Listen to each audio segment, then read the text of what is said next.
but those are policy questions.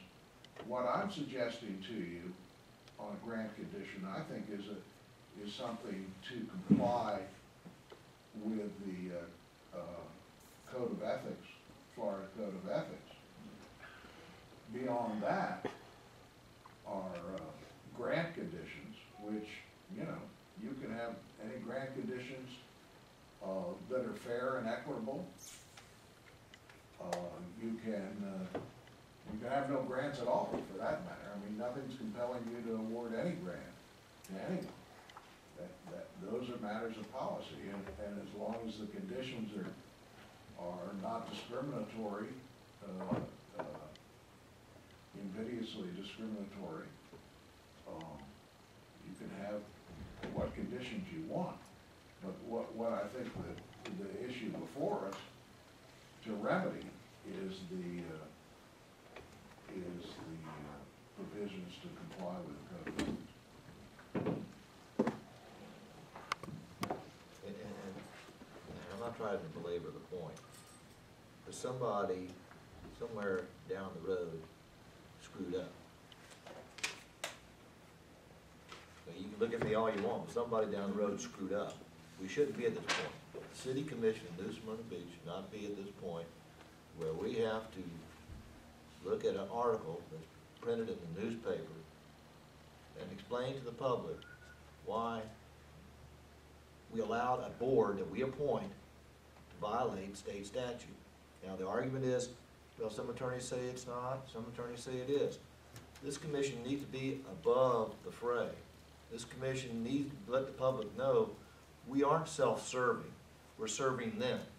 And we need to make that point perfectly clear, that if we discover there's a problem, we need to address that problem, correct that problem beyond any doubt, Right. so that people can make sure that how we're spending their tax dollars is the correct way, that the advisory boards that we have out there are doing it the correct way.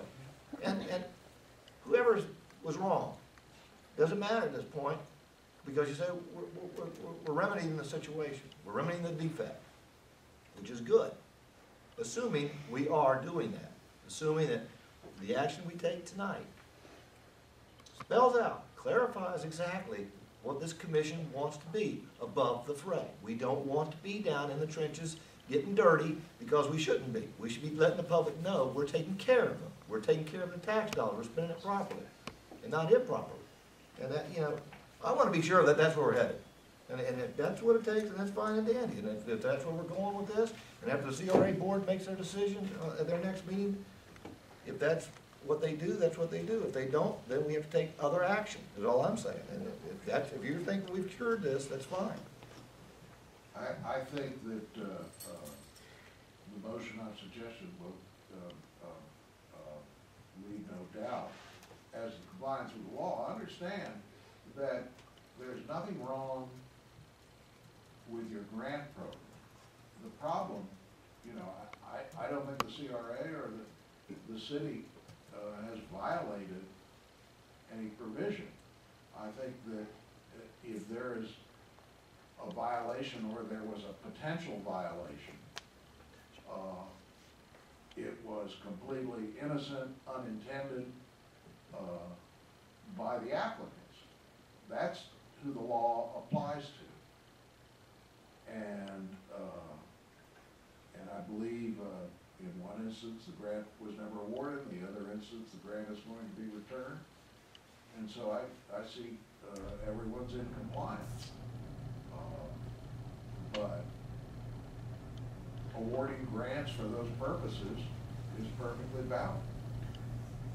But I think putting in the restriction on applicants not being city or CRA officers and employees removes the opportunity for unintentional violations of the people. I think that what Commissioner Hathaway and Commissioner Pleskett said, they're absolutely valid. And we could go on to say, well, where does the buck stop on this?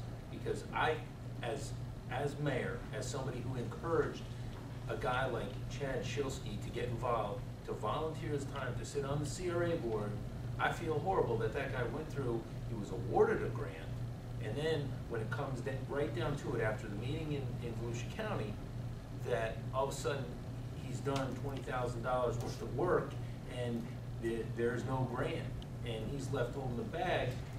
I just think that we have done him a disservice, and he did everything innocently, and I wanted that on the record. It wasn't like he had a diabolical plan to do this, and I feel that we have somehow let down one of our business owners for what it's worth. And you're right, Mayor. And also what it has done, the people who live and work in the CRA district, and they will not want to serve on any board. Well, Because if they have knew a that going business- into it, Right. if they knew that going into it, I think then they would have been able to make that decision. And it is where it is now, and I think by taking the action that city attorney is advising us to take, we won't find ourselves in this position again, and we will be above the fray. So do we need to make a motion on that? I would recommend. Move this to, follow this. Amending the grant program's criteria to include a provision that limits grant applicants to those who are not officers or employees of the city or the CRA. Second. Discussion, as far as it goes, I think that's a first step. I just want to be sure that we need to take a second step. We're willing to take that second step. We are glad to believe somewhere down the road that something else isn't quite right.